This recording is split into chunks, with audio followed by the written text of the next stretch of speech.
Hello, horror fans, and salutations, soul survivors, for another edition of my Airing Grievances episode, a reaction series to news items and developments within horror that I'm going to be making a more regular part of my platform. I actually haven't done one of these in quite some time. So, boy, 2 weeks ago, right, I'm perusing through the interwebs, looking through what's new in the world of fear fiction, when I happen upon this announcement from, of all reputable genre news sources, just so happens to be bloody disgusting. And what information do they have for us? Well, let's take a gander. Horror Emmy nominations for 2023 include Predator movie Prey for Outstanding TV Movie. I say to myself, self, we ain't spoken in a while. This is your horror host Inkarnate, but we got ourselves a piece of this, we got to get ourselves a piece of this action. You know what Self says to me? Self goes, well, horror host, if you are who you says you is, and this tabloid says what you say, then full speed ahead. So, I decided to give this closer look, and upon further inspection and further investigation, in this case meaning I just read the article, much to my chagrin, I check out this announcement, and it's just as stupid as I feared. Prey has been nominated for Outstanding TV Movie. And also, bitch, please. First we gonna rock, then we gonna roll, then we let it pop, don't let it go. X gon' give it to you. I was gobsmacked, flabbergasted even. Other stupid sounding words made up to sound ridiculous. Of all the films to get any kind of notoriety, you're gonna spotlight Prey, the pointless prequel that doesn't even have Predator in the title. Dear Lord, I thought I was done with this dumpster fire a year ago. Check out my coverage of this dung heap. I did a trailer gut reaction, a watch party, a review, and even a side-by-side comparison to fellow prequel Orphan First Kill. But you watch those afterwards. I've got you in my clutches now, my pretties. With all those dedicated videos, it's safe to say I've exhausted every talking point about a meaningless cash grab that I don't even like. Moving on. So, the following day, a similar article was posted with a similarly nominated Hocus Pocus 2. Additionally, horror entries to get nominations that I really don't care about include the streaming shows of Wednesday, The Last of Us, the Jeffrey Dahmer story on Netflix. Again, I couldn't be bothered to care about any of these. Now that all that's out of the way, these individual films and programs aren't even the point of this video. No. I maintain a lingering issue with the horror fanbase and absolutely with its shill media over the enduring need for validation in the eyes of the Academy and through awards victories. Now, if a scary movie wins an Oscar, fine. If a horror program snags itself an Emmy, bravo. I'm not denouncing any project's achievements in receiving their trophies. I'm old enough to hail from the days, and I take pride in Batman the Animated Series earning multiple Emmys back when those awards actually meant something. Nah, my problem lies in the needy pursuit of such accolades and the wishful acceptance that comes along with them. I think that this is a major problem. It's something that happens on a damn near annual frequency to alarming degrees. I see it all the time, and of course, nobody addresses it. People will make articles about it, But that's not enough, and that's not what I'm referring to here. There's a much larger problem at stake. So, ironic that the trailer for the Exorcist ripoff requel. Sorry, it's hard keeping track of these smokescreen buzzwords. Ironic that the 50th Exorcist anniversary film trailer dropped this week because, as you can see, the original classic that this plagiarism is angling to emulate is the earliest example I can recall of controversial reluctance to an Oscar-nominated horror film. For those that don't know, the original Exorcist was supposed to receive an NC-17 grade, which was eventually upgraded to an R rating. Apologize for the train wreck going on outside. Anyway, apart from the religious uproar surrounding the film's release, this seminal film could have been denied its Oscar contention just because of its rating. So, what should have served as a wake-up call for the genre at large instead saw both fan and filmmaker left oversleeping regarding the Academy's perception of us. So, like I said, this is just the earliest example of this particular case. Now let's fast forward to something more modern. So, once we fast forward nearly 2 decades after, the table was set for the cannibal killer himself to utterly devour the Oscar awards when Silence of the Lambs swept the Academy night. The only hitch for Hannibal Lecter was Showbiz had resigned to label the film as a thriller in order to steer clear of any association with horror. Now, you might be asking, well, what's the problem? I would answer, I don't see one. Sadly, the industry at large, they opted, industry insiders, including directors, producers, studios, even fans, and later on, websites, podcasters, critics, and especially cynics, took this revisionism needlessly personal. If you're going to take offense, call me crazy, but prepare to take control of the narrative. Instead, what was it that happened? What was the outpouring or the result of this? Well, it just so happened that the horror genre en masse opted to get defensive instead of going on the offensive. Does it really make any sense for anyone outside of the horror genre, especially the snobbish and sanctimonious types, which the American Academy of Arts and Sciences are and always have been full of? Does it make any sense that those outside the genre delineate what goes on, or what goes into the genre?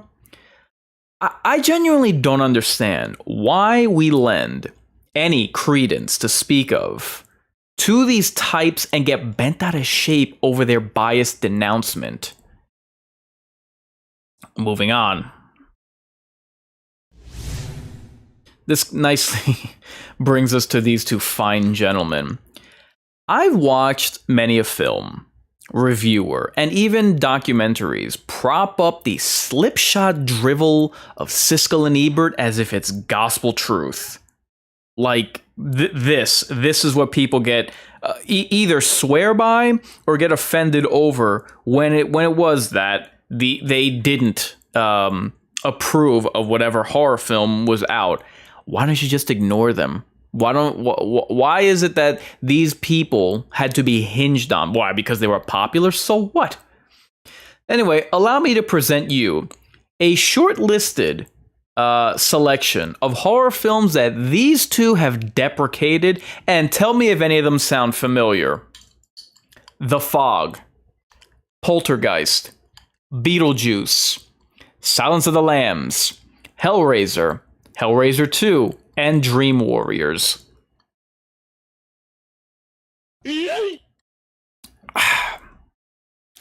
Look at this list that I have just presented to you. the 90s horror film that swept the Oscars, and both the scariest 80s film, which was Hellraiser, as well as the most popular 80s horror icon, Freddy Krueger, in the best of the Elm Street movies, Dream Warriors. Still feel vindicated over hinging so heavily on the jargon of the industry's Bert and Ernie? I guess they're more the Statler and Wardloff. The point is, how ironic that this level of disparagement should serve as a lightning rod, or I'm sorry, the point is how ironic that this level of disparagement that should have served as a lightning rod to unite horror fans in solidarity to celebrate our own classic films on our terms. That's what should have happened, shouldn't it? More is the pity, then, that instead, it is these very types of blowhards whose approval we so desperately and inconsistently seek.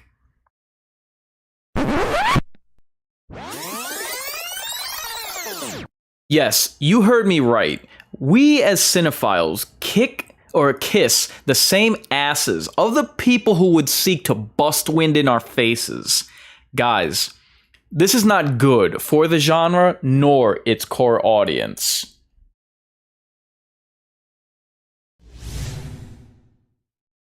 And yet, but still, what is the response?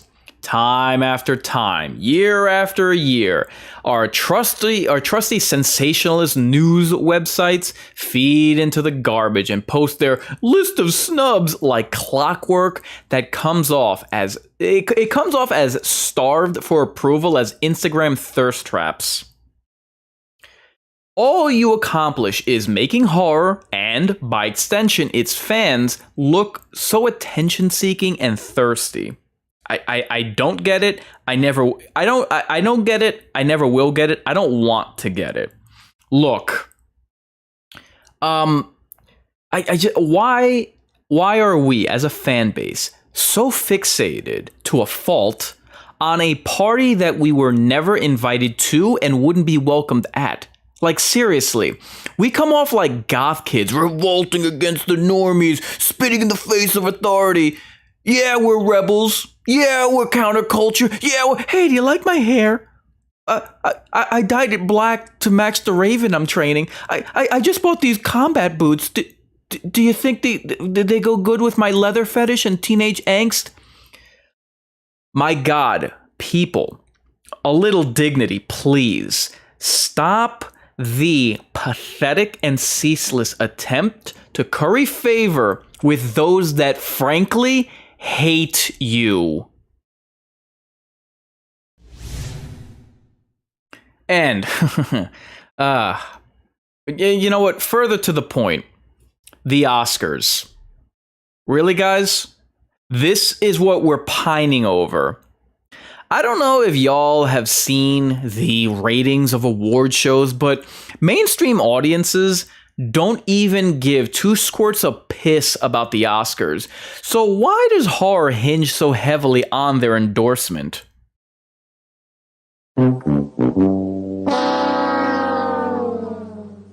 I mean, seriously, look at these numbers. Seriously, think about that. Websites, podcasts, critics, documentarians even. You place so much stock in an institution that has long since passed its expiration date. The Academy Awards only get brought up in conversations in mockery of what political crusade that people who play pretend for a living want to lecture the unwashed masses over? Or, what do you get? When some limp-wristed cuck is slapping a comedian like a girl over his own promiscuous wife sleeping with the neighborhood paper boy. Like, honestly, what the hell? But at the same time, congratulations. You're not champions for some righteous cause. You're scavengers barking over scraps. Moving on.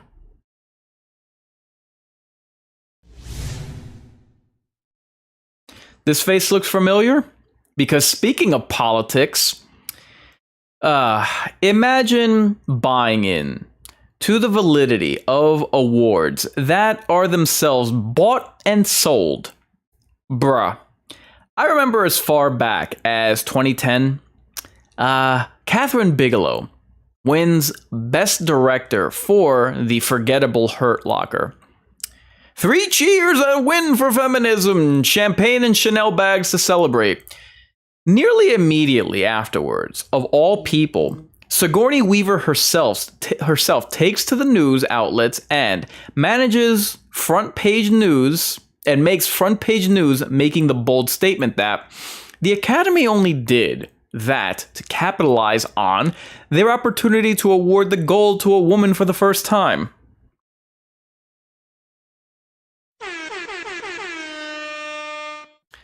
For the first time.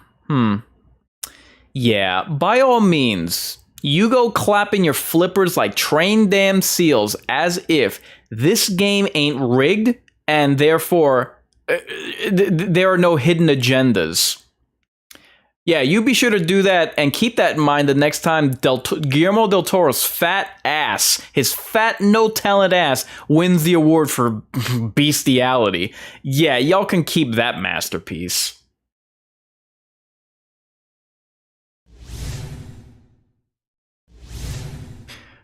But this not to take a brief aside or a tangent, but I mean, I'm sorry.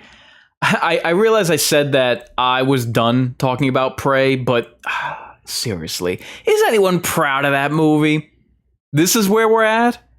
Are we supposed to applaud this low standard, no standard mentality that some dreck like the Predator prequel is being lauded? Just goes to show the standards that the Emmys have when some watered down tripe like that franchise Dead End is getting celebrated. Bro, I don't like that film as part of the Predator franchise. We as fans are supposed to gather around this nomination like it's a rain dance. Yeah, you can save the toast and keep your firewater. The only gesture you'll get out of me is flipping the bird to Chief Spreading Bull. You want to know how bogus Prey's nomination is? Why isn't the superior prequel, Orphan First Kill, up for nomination? Food for thought.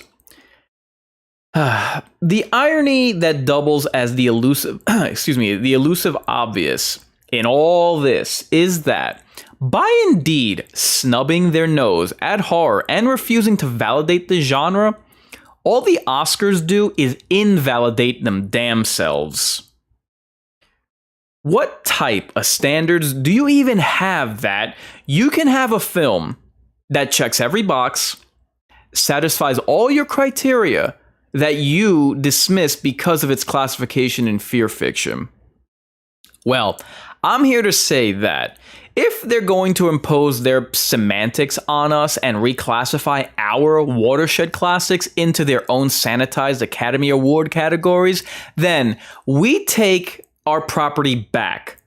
I demand that our voices be heard, that we shout our message from the rooftops and remind these outsiders that our cornerstones reside under our roof. These building blocks to horror fall under our jurisdiction. Our territory is ours to defend. This here's our house, bitch. It's about high time and well past time that horror snub its nose at the Oscars.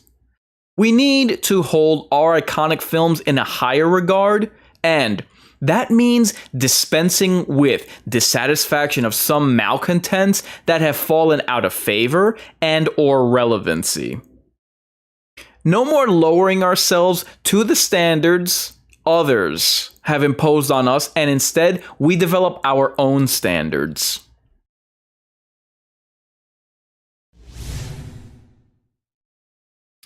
In closing, I would just like to recommend an article by Bloody Disgusting back when hailing from the days where they weren't a propaganda rag, titled 100 Years of Horror, Snubbed by the Oscars. Note, it's a chronicle of all quality and qualified horror classics that should have garnered Academy attention, not a ransom letter to the Oscars pleading for a release of the genre from hostage.